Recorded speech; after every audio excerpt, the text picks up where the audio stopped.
Welcome to Apostle Animations, where we cover the entire Bible from Genesis to Revelation, in order.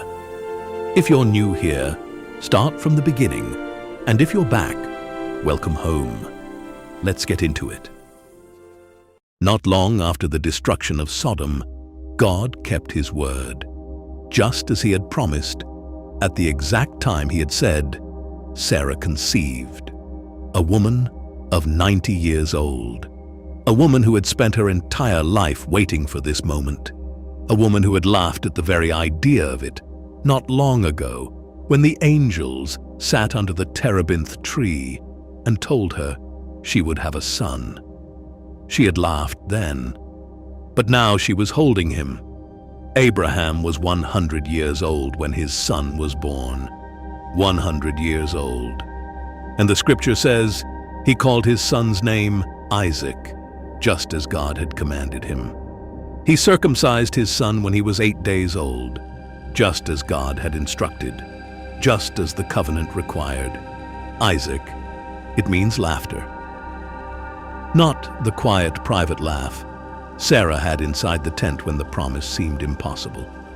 This was a completely different kind of laughter, the kind that erupts from deep inside when something you stopped believing in walks through the door anyway. The kind that makes your whole body shake because joy has nowhere else to go. And Sarah said, God has made me laugh, and all who hear will laugh with me. And she said, who would have said to Abraham that Sarah would nurse children?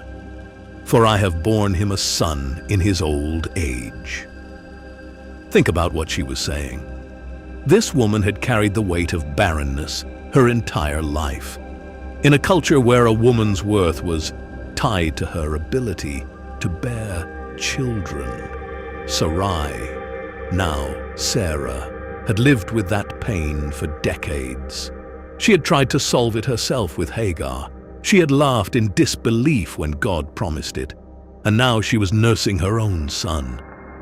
Her own miracle, named laughter. And everyone around her laughed too. Not at her, with her. Because if God could do this for a 90-year-old woman, then nothing was impossible. Not for him. Abraham made a great feast on the day that Isaac was weaned. The whole camp celebrated. After all the years of waiting, after all the doubt and the stumbling and the detours, the promise had arrived. And he had a name, and he was beautiful. And his mother could not stop smiling.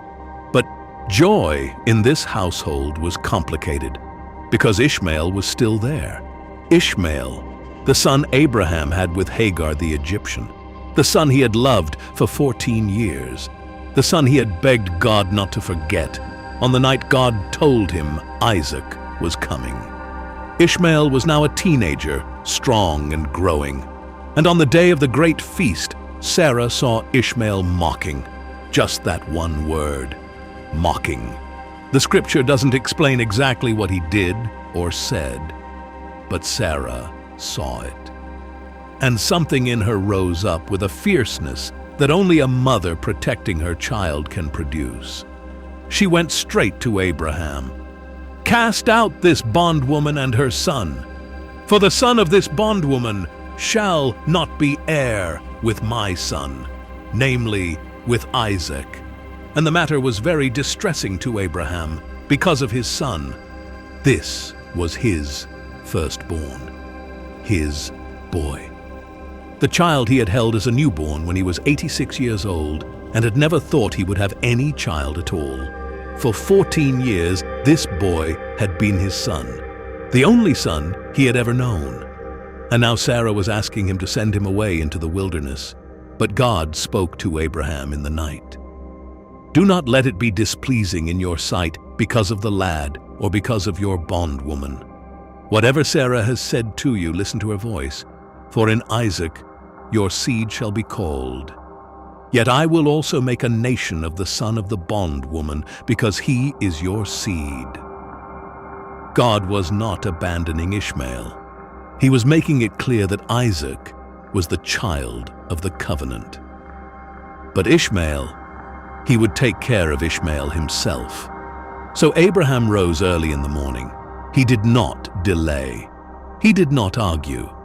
He took bread and a skin of water and gave it to Hagar, putting it on her shoulder. He gave her the boy, and he sent them away. We are not told what that morning looked like, whether there were tears, whether Abraham held Ishmael one last time. The scripture moves past it quickly, but the weight of it is there in every word. He rose early. He gave her bread and water. He gave her the boy, and he sent her away. Hagar departed and wandered in the wilderness of Beersheba. The water ran out. When there was nothing left to drink, Hagar placed the boy under one of the desert shrubs. Then she walked away from him, a good distance, about as far as an arrow could fly, because she could not watch him die. She sat down opposite him and lifted her voice and wept. This is one of the most heartbreaking images in the entire book of Genesis. A mother sitting in the desert, separated from her dying son by the distance of a bowshot, because she cannot bear to see it happen. She is out of water, out of options, out of everything. But God heard the voice of the lad, not Hagar's cry, though God heard that too. The scripture specifically says God heard the voice of the lad. Perhaps Ishmael was crying too. Perhaps he was praying. Perhaps it was just the sound of a boy struggling to breathe in the desert heat. But God heard it. The angel of God called to Hagar out of heaven. "What ails you, Hagar? Fear not, for God has heard the voice of the lad where he is. Arise, lift up the lad and hold him with your hand, for I will make him a great nation." Then God opened her eyes, and she saw a well of water. It was there the whole time. She just could not see it. And isn't that how it so often works? We sit in our despair, convinced there is nothing left, and God opens our eyes to what was already there. She filled the skin with water and gave the lad a drink. And God was with the lad. He grew. He dwelt in the wilderness and became an archer, strong and skilled. He lived in the wilderness of Paran, and his mother took a wife for him from the land of Egypt. 2 sons, 2 promises, 2 paths stretching out from one man named Abraham. Isaac, the child of the covenant, the miracle, the one through whom every family on earth would be blessed, the one who carried the promise forward. Ishmael, the one who was not forgotten, the one God heard in the wilderness when his mother could not even watch, the one who became a great nation just as God had said he would. And Abraham, a man who had walked with God through decades of faith and failure and stumbling and getting back up, had now seen with his own eyes what it looks like when God keeps every single one of his promises, every single one. But the greatest test of his entire life was still ahead, and it was coming sooner than he knew.